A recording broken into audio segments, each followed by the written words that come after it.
Je suis Clotilde Dussoulier et vous écoutez la rediffusion d'un de vos épisodes préférés de Change ma vie, Plaire ou être libre. Cet été, on vous propose de découvrir ou de redécouvrir les 5 épisodes du podcast que nos auditeurs et auditrices ont le plus aimés. Et ce n'est pas tout. Pour vous aider à avancer pendant cette période estivale, nous vous avons préparé un guide d'écoute exclusif qui compile les meilleurs épisodes à écouter en fonction de vos questionnements du moment.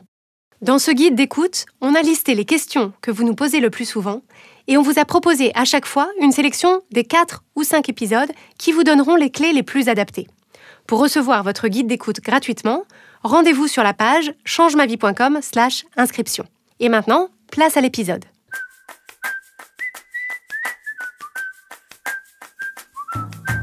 Bienvenue sur Change ma vie, outils pour l'esprit. Je suis Clotilde Dussoulier, Master Coach certifiée, et sur ce podcast, je vous livre chaque semaine des outils précis et concrets pour comprendre les mécanismes de votre cerveau et de vos émotions et construire exactement la vie à laquelle vous aspirez.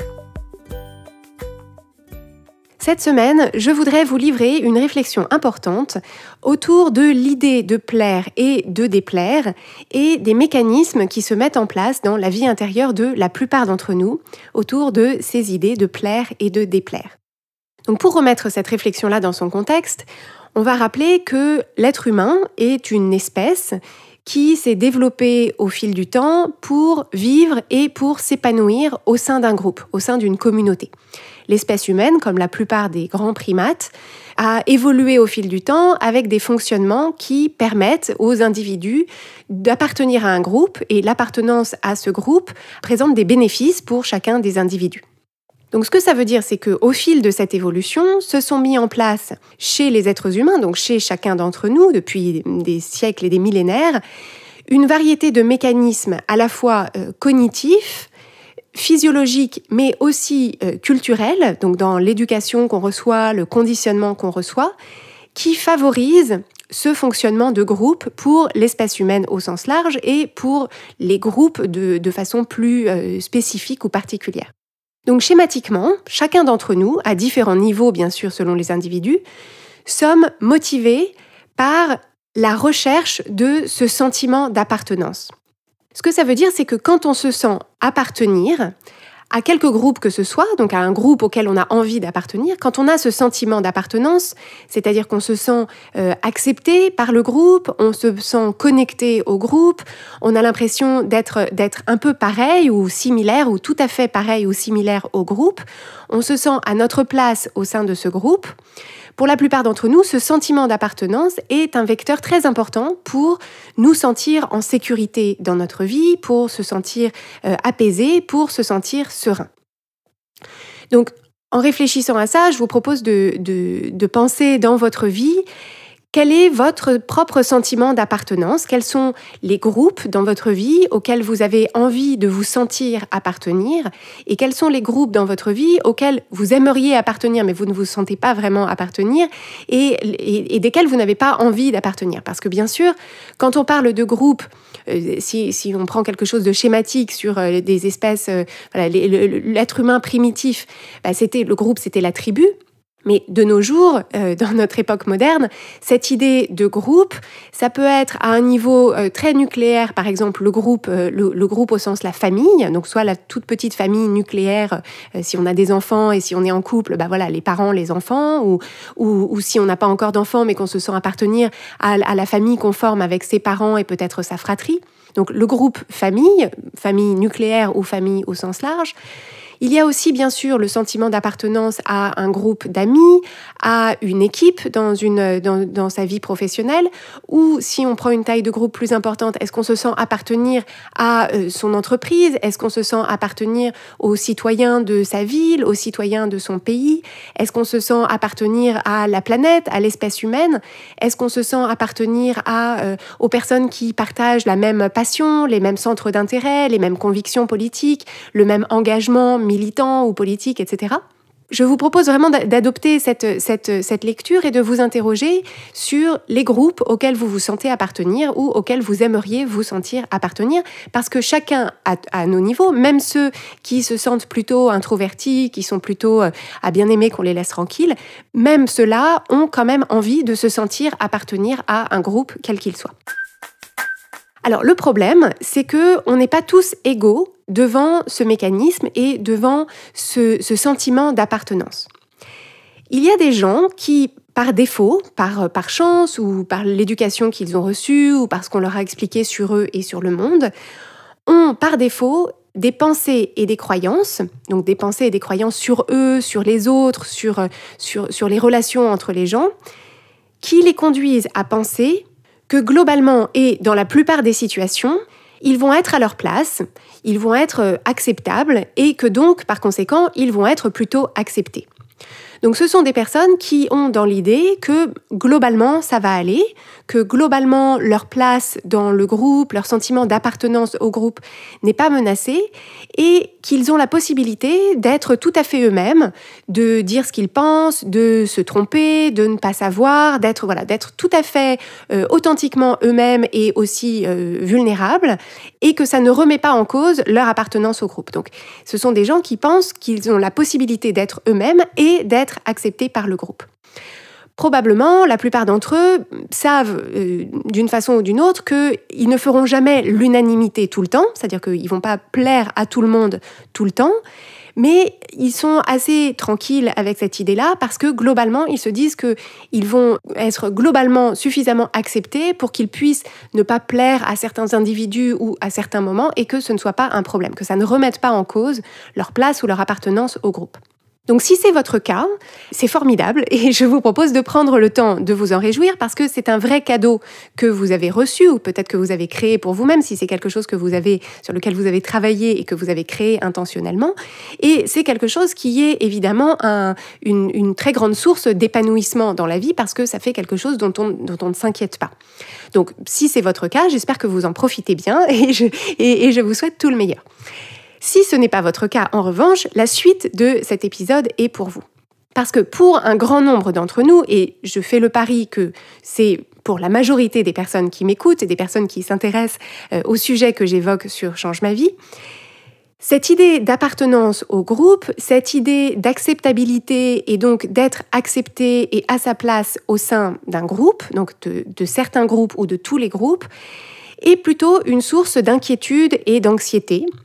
Et cette inquiétude et cette anxiété reposent, en tout cas prennent racine dans une croyance fondamentale qu'on peut avoir développée, encore une fois, en grandissant ou en fonction des signaux qu'on a reçus, qu'on a interprétés, ce qu'on nous a raconté sur nous et sur les autres. Cette croyance fondamentale que, en réalité, si on est vraiment soi-même, si on se montre vraiment soi-même, sans filtre, sans aménagement, sans petits arrangements avec la vérité, sans faire attention d'y mettre les formes, sans faire comme si on est vraiment soi-même sans filtre, alors on va être jugé, on va être désapprouvé, on va déplaire et que donc on va être rejeté. Si c'est ça notre croyance fondamentale en filigrane, cette croyance que si on s'autorise à être soi-même sans filtre, alors on s'expose au risque de déplaire et donc d'être rejeté par le groupe, ce que ça va créer ensuite, c'est une sorte d'hypervigilance au quotidien et dans toutes nos situations de vie qui va consister à essayer d'une part de détecter le plus finement possible et le plus tôt possible les signes de désapprobation, les signes de jugement ou les signes de rejet chez les autres, parce qu'on pense, la raison pour laquelle on est en hypervigilance et en détection permanente de ces signes-là,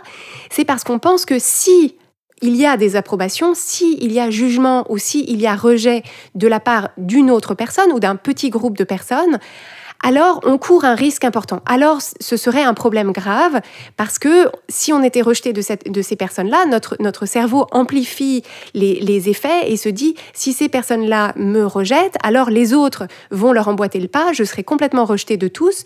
Et ce qui s'enclenche derrière, c'est ce mécanisme archaïque qui consiste à penser que rejet du groupe égale mort certaine. Donc mort au moins sociale, et si ce n'est mort sociale, mort physique, parce que je ne bénéficierai plus de la protection et de la sécurité que le groupe m'apporte.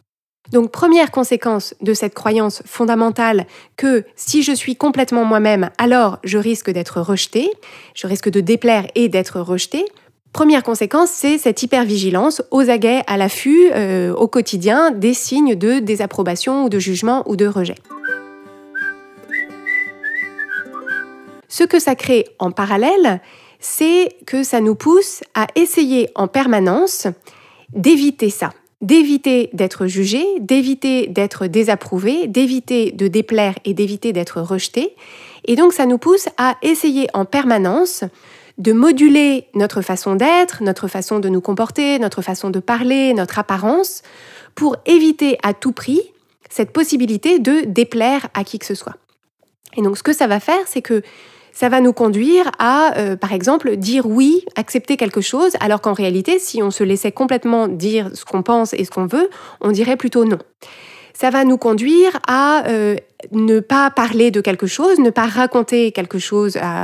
dans le cadre d'une conversation, parce qu'on pense que c'est pas assez intéressant, que ça va pas remporter l'adhésion des autres, et que donc on risque de déplaire ou d'ennuyer ou d'être jugé négativement, et donc d'être rejeté. Ça va nous conduire aussi à taire ce qu'on pense, taire notre opinion, si on a l'impression que notre opinion va à contre-courant de l'opinion du groupe, et que du coup, si on pense autre chose, on risque à nouveau de déplaire, de déranger, d'être jugé et donc d'être rejeté. Ça va nous conduire aussi à moduler notre apparence, c'est-à-dire à essayer de transformer soit notre corps, soit notre tenue vestimentaire pour coller à ce dont on pense qui serait plaisant pour les autres, acceptable pour les autres, toujours dans le but de ne pas déplaire, de ne pas être critiqué, de ne pas être jugé et donc de ne pas être rejeté, etc., etc. Pour beaucoup d'entre nous, c'est un mode de fonctionnement qu'on a adopté il y a tellement longtemps, donc c'est tellement ancien, c'est tellement habituel, qu'on ne se rend pas vraiment compte qu'on le fait, mais à longueur de journée, en réalité, on a tout un tas de ces petits arbitrages qui nous conduisent à éditer, à ajuster, à s'adapter, à maquiller, à cacher, à arranger qui on est, ce qu'on est et comment ça s'exprime, dans le but de plaire ou, à minima, de ne pas déplaire. L'ensemble de ce mécanisme est bien évidemment épuisant. C'est épuisant d'être en hypervigilance au quotidien, à l'affût des signes de jugement ou de désapprobation ou de possibilités qu'on déplaise, et c'est épuisant au fil de la journée d'être en permanence au-dessus de notre épaule à essayer d'éditer, d'ajuster, de maquiller, de cacher, d'arranger. Donc c'est épuisant, mais c'est aussi contre-productif, parce que lorsque vous êtes en train de moduler votre façon d'être, votre façon de faire, votre façon de vous exprimer dans le but de plaire ou dans le but de ne pas déplaire ou dans le but d'être accepté, les personnes qui sont en face de vous, pour la plupart, ont un radar qui permet de détecter ça. La plupart d'entre nous savons, sans y réfléchir consciemment ou sans avoir forcément des mots pour le dire et pour le détecter, la plupart d'entre nous sentons quand les gens sont tout à fait authentiques et vrais, ou quand en réalité on sent que qu'il y a un décalage entre ce qu'ils pensent et ce qu'ils disent, ou ce qu'ils pensent et ce qu'ils font. Et ça conduit plutôt les gens à se détourner ou s'éloigner ou se distancer de la personne qui semble... Voilà, il y a une dissonance dans l'énergie et dans l'expression de la personne. Et ça, pour la plupart d'entre nous, on se dit « Oula, je ne sais pas exactement ce qui se passe, mais cette personne-là, il y a un petit truc qui cloche. » Donc, c'est contre-productif, d'une part, mais en plus, c'est, au bout du compte, complètement vain, parce que quand bien même la modulation de votre comportement ou la modulation de votre façon d'être, quand bien même vous seriez très fort ou très forte pour faire ça, si vous arrivez à vos fins, c'est-à-dire que si vous arrivez à plaire, si vous arrivez à être accepté, si vous arrivez à créer ce sentiment d'appartenance à un groupe, à quoi bon être accepté par un groupe si on a menti pour être accepté dans le groupe? À quoi bon être accepté par un groupe si il a fallu qu'on se déguise en quelqu'un d'autre pour être accepté, accueilli et prendre sa place dans le groupe? Donc la première étape, quand on a conscience de ce mécanisme, c'est de se proposer de l'observer dans sa propre vie, de l'observer dans son propre quotidien, observer la façon qu'on a de piloter nos propres actions avec comme cap principal, comme motivation principale, l'idée de plaire ou en tout cas l'idée de ne pas déplaire. Et donc on peut se proposer au fil de ces journées de remarquer, dans un premier temps sans essayer de changer spécialement, mais simplement remarquer toutes les fois où on adapte, on édite, on ajuste, on module, on cache, on maquille pour plaire ou pour ne pas déplaire. Et une fois qu'on a identifié ça, une fois qu'on a remarqué qu'on était concerné par ce mécanisme et qu'on en a pris la mesure, bien sûr l'objectif ce serait de se défaire de ce mécanisme. Alors comment est-ce qu'on fait pour se défaire de ce mécanisme ? Pour la plupart des gens, c'est trop difficile, c'est trop un virage à 180 degrés de passer de la croyance « il faut que je change qui je suis » ou « il faut que je cache qui je suis pour plaire et pour être accepté ». Donc c'est trop éloigné de passer de cette croyance-là à la croyance opposée qui consisterait à penser « je n'ai rien besoin de changer pour plaire et pour être accepté » ou bien une pensée de l'ordre de « qui je suis et ce que je suis est parfaitement acceptable » ou mieux encore, la croyance qui consiste à penser « plus je suis qui je suis, plus je suis authentiquement ce que je suis, plus je vais plaire et plus je vais être accepté », avec potentiellement la précision que plus je vais plaire et plus je vais être accepté des gens qui comptent à mes yeux. Des gens auprès de qui j'ai envie d'être, auprès de qui j'ai envie d'être accepté, auprès de qui j'ai envie d'évoluer, parce que ce sont des personnes qui partagent mes valeurs, qui partagent ma vision du monde, avec qui j'ai envie de passer du temps. Ce sont mes pairs, ce sont les miens, c'est ma tribu. Donc si vous partez de la première croyance que j'ai évoquée, qui est cette croyance problématique qui consiste à penser « il faut que je change qui je suis pour plaire et pour être accepté », cette croyance opposée ne vous est probablement pas accessible. Vous pouvez la considérer, vous pouvez jouer avec, imaginer qui vous seriez et comment vous seriez dans votre vie si vous pensiez ça à votre sujet. Mais dans mon expérience d'accompagnement, c'est trop éloigné pour qu'on puisse faire ce saut-là d'un bond. Ce que je préfère proposer comme piste pour se dégager de ce mécanisme, qui m'est à moi-même très utile et que j'aime proposer aux personnes que j'accompagne, c'est le fait de se dire « je peux plaire » ou je peux être libre. Donc dans cette phrase, je peux plaire ou je peux être libre, il y a l'idée que, en réalité, ce qui s'oppose, ce n'est pas plaire ou déplaire. Le choix n'est pas entre plaire ou déplaire, parce qu'en fait, si on se pose le problème en ces termes-là, tous, on choisira plutôt de plaire que de déplaire, s'il y a le choix. L'idée, c'est de se dire plutôt que la dichotomie, elle n'est pas entre plaire ou déplaire, mais elle est entre se contorsionner pour correspondre à ce que je pense qu'on attend de moi dans le but de plaire, ou être libre d'être vraiment qui je suis, être libre d'être vraiment ce que je suis, ou en tout cas être libre de tester, d'essayer et d'essayer d'identifier qui je suis et ce que je suis, comment est-ce que je suis, comment est-ce que je m'exprime, quand je ne suis pas occupée à essayer de plaire. Donc l'idée, c'est de déplacer la discussion du terrain du « je peux plaire » ou « je peux déplaire », et donc j'ai le choix entre plaire ou déplaire, et l'amener sur un autre terrain de discussion dans lequel on a la possibilité de voir vraiment que à chaque fois que j'essaye de plaire, à chaque fois que le cap que je me donne, c'est de plaire, en réalité, ça constitue un abandon de ma liberté. Ça constitue un abandon de ma liberté parce que, en essayant de plaire, je vais essayer de me conformer, de me soumettre à une attente qui est extérieure à moi, et donc c'est par définition l'abandon de ma propre liberté. Et en amenant la discussion avec nous-mêmes sur ce terrain-là, de me dire dans cette situation, est-ce que c'est plus important pour moi de plaire ou d'être libre ? D'un coup, le ressenti émotionnel dans l'instant, la force et l'ouverture qu'on ressent à l'intérieur de soi sont beaucoup plus grandes. La plupart d'entre nous, quand on a le choix entre plaire et être libre, quand on se pose la question comme ça, la plupart d'entre nous choisissons d'être libre. Et donc, le fait de se dire, dans cette situation, je prends le risque de déplaire, mais c'est au service de ma liberté, ce choix-là, pensé, réfléchi et délibéré, c'est-à-dire c'est vraiment un choix qu'on fait pour soi-même, en concertation avec soi-même. Ce choix-là permet d'accéder au courage, d'essayer d'être aussi authentiquement qu'on y arrive, qui on est et ce qu'on est. Donc d'une part, ça permet de développer le courage, Mais d'autre part, et de façon encore plus importante, ça permet de développer un sentiment d'appartenance à soi-même. Parce que ce sentiment d'appartenance à soi-même, c'est celui-là qu'il est le plus précieux de développer avant d'envisager de ressentir un sentiment d'appartenance à un autre groupe. Ce sentiment d'appartenance à soi-même, de façon tout à fait parallèle à ce que j'évoquais tout à l'heure dans le sentiment d'appartenance au groupe, on arrive à le développer quand on développe la capacité à être soi-même avec soi-même,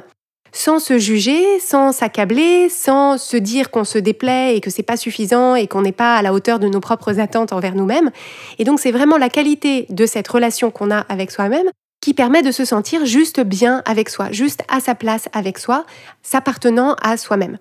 Et c'est dans la stabilité, dans la réassurance, dans la sécurité de ce lien d'appartenance à soi-même qu'on puise ensuite le courage d'aborder des situations de groupe, des situations dans lesquelles on intègre un groupe ou une communauté, en se disant « je vais essayer d'être aussi authentiquement moi-même, aussi vrai et aussi proche de moi-même que possible ou que je me sais être ». Et il est possible que ça ne plaise pas à tout le monde, il est possible même que ça ne plaise à personne au sein de ce groupe. Et ce sera certes désagréable et pénible et pas une expérience plaisante pour moi. Néanmoins, je sais que j'aurai toujours moi-même sur lequel me reposer et que j'aurai toujours ce sentiment d'appartenance à moi-même qui me permettra de développer ensuite la résilience pour me dire, voilà, ce groupe-là auquel j'ai essayé d'appartenir, ça n'a pas fonctionné, mais des groupes, il y en a plein et donc je vais en trouver un dans lequel, quand je suis moi-même authentiquement, je ne suis pas la seule à qui ça plaît, je ne suis pas la seule à trouver que c'est acceptable et donc digne d'appartenance. Je voudrais vous laisser sur la représentation graphique de l'idée que j'ai développée pour vous dans cet épisode, cette idée qu'on peut soit plaire, soit être libre. Cette réflexion-là que j'ai eue, en fait, elle m'est venue sous la forme d'une représentation graphique que je vais donc m'efforcer de vous décrire oralement, mais que vous retrouverez graphiquement dans les notes de cet épisode. Donc si vous voulez l'imaginer pendant que vous écoutez cet épisode, imaginez un axe horizontal avec une flèche de chaque côté, donc c'est une flèche à double tête, et sur l'extrémité gauche de l'axe, il y a écrit « plaire », et sur l'extrémité droite de l'axe, il y a écrit « être libre ». Et donc ce que ça signifie, cet axe horizontal avec « plaire » d'un côté et « être libre » de l'autre, c'est qu'en fait, à tout moment, on est quelque part sur cet axe, et à tout moment, nos actions, la façon dont on s'exprime, la façon dont on agit, nous font aller plutôt soit dans un sens, soit dans l'autre. Donc, à tout moment, nos choix nous mènent plutôt dans le sens de plaire ou plutôt dans le sens d'être libre. Donc ça, c'est le premier élément de cette représentation graphique. Et je vous propose d'imaginer, c'est un autre élément important, qu'au milieu, il y a un petit tiret au milieu de l'axe avec écrit « peur » au-dessus. Et ce que ça signifie, c'est que si on est plutôt du côté de plaire, c'est-à-dire si nos actions jusqu'ici nous menaient plutôt dans le sens d'essayer de plaire, si on veut se proposer de renverser la vapeur et de suivre l'axe plutôt dans l'autre sens vers la liberté, vers le fait d'être libre, il va nécessairement falloir traverser la zone au milieu qui est la zone de peur. Parce qu'en fait, c'est vraiment ça qu'il faut intégrer, c'est que dans cette idée de plaire, il y a l'idée de sécurité. Et donc, quand je me propose de plaire aux gens qui sont dans le groupe qui m'entoure, ce n'est pas par vanité, c'est un désir de sécurité, un désir de trouver la sécurité et la protection que le groupe m'apporte. Et donc, quand je me propose plutôt d'être libre, je vais le vivre comme une certaine forme de renoncement à la protection et à la sécurité que m'apportait ce sentiment d'acceptation ou ce désir d'acceptation du groupe. Donc en fait, il va falloir accepter de traverser la peur, de traverser tous les signaux que nous envoie notre cerveau qui vont nous dire « attention, si tu ne plais pas, alors tu es en danger ». Et il va falloir s'accompagner à travers cette peur en développant pour soi-même un discours de sécurité et de réassurance qui consiste à se reposer sur son propre sentiment d'appartenance à soi-même parce que, encore une fois, ce sentiment d'appartenance à soi-même, si on l'a développé, c'est dans celui-là qu'on va pouvoir puiser ce sentiment, cette impression de sécurité, cette impression de protection parce qu'on est avec soi-même qui crée le courage d'aller vers la liberté.